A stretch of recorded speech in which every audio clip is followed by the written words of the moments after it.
ఏమైందిరా? ఎందుకు పల్లవిని కొడుతున్నావు? పల్లవి చేసిన పనికి కొట్టడం కాదు, చంపేసినా పాపం లేదమ్మా. నీ గదిలో పోయిన డబ్బులు తీసింది ఎవరో కాదన్నయ్య, ఈ పల్లవే తీసింది.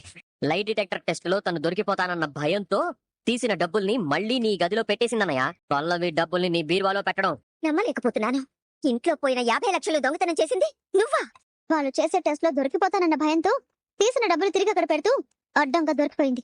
నిజానికి వాళ్ళెవరూ రావడం లేదు, ఏ లై డిటెక్టర్ టెస్ట్ లేదు. డబ్బులు దొంగతనం చేసింది నువ్వేనని అందరికీ తెలియజేయడం కోసమే.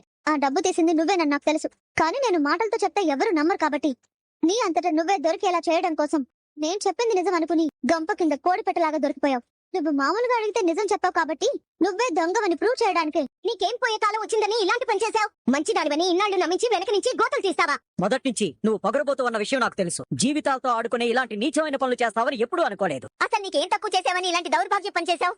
మన ఇంట్లో మన డబ్బు కాజేయడానికి నీకు చేతులు ఎలా వచ్చాయే?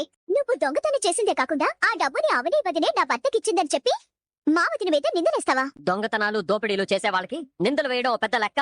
ఆ డబ్బు దొంగతనం చేసింది ఎవరో తెలిసింది కాబట్టి ఇప్పుడు మీరు ఏ నిర్ణయం తీసుకుంటారో తీసుకోండి. అది మా అన్నయ్యతో బిజినెస్ పెట్టించడానికి మా నాన్న కష్టపడి తీసుకొచ్చిన డబ్బు. ఆ డబ్బులు దొంగతనం చేసి మా అన్నయ్య లైఫ్ తో ఆడుకోవాలనుకుంటావా?